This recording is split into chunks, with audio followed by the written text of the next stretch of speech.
A town in northern Newfoundland has denied a student group's request for a show of LGBTQ solidarity. That town is now facing a backlash right across the country. Peter Cowan is covering for it. He's live in St. John's. And Peter, we can see with your exact location that very symbol that is at the center of this controversy. Tell us more.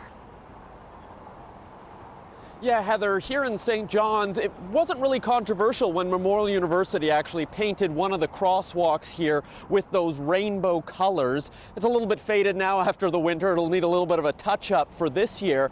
But that's a very different story in Springdale, Newfoundland, where the students wanted a similar sort of crosswalk outside of their school as a show that they support diversity.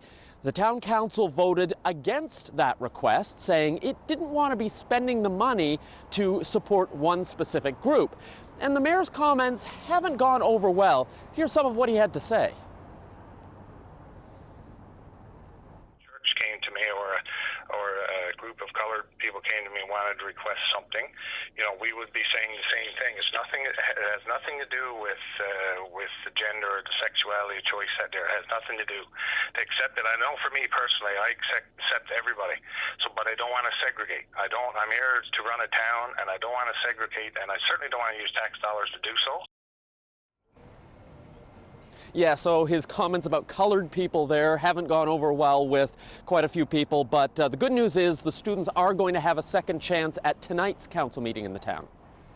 So, Peter, you're right there in St. John's where there is a symbol, certainly in Toronto. I know in London, Ontario, that kind of rainbow crosswalk that is across the country as a show of support. So if it's allowed across the country, what's been the reaction to this across the country?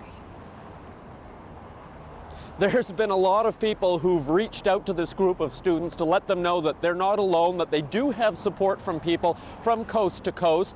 We've seen, for example, comedian Mark Critch on Twitter calling the mayor a tool. Doyle, who's a singer, say that he's supporting the students. We've even seen the mayor of St. John's, for example, speaking out saying why he's done it in his community and why he thinks it's a good thing.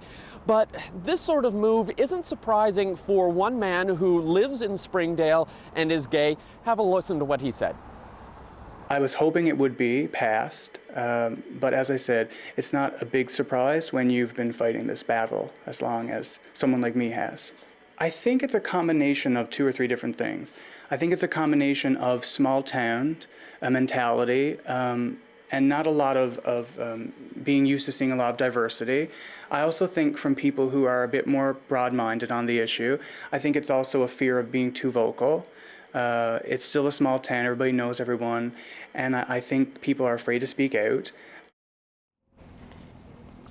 Now, the good news is, if it is about cost, one person who has a paint store has reached out and said, you know what, I'll give you the paint for free.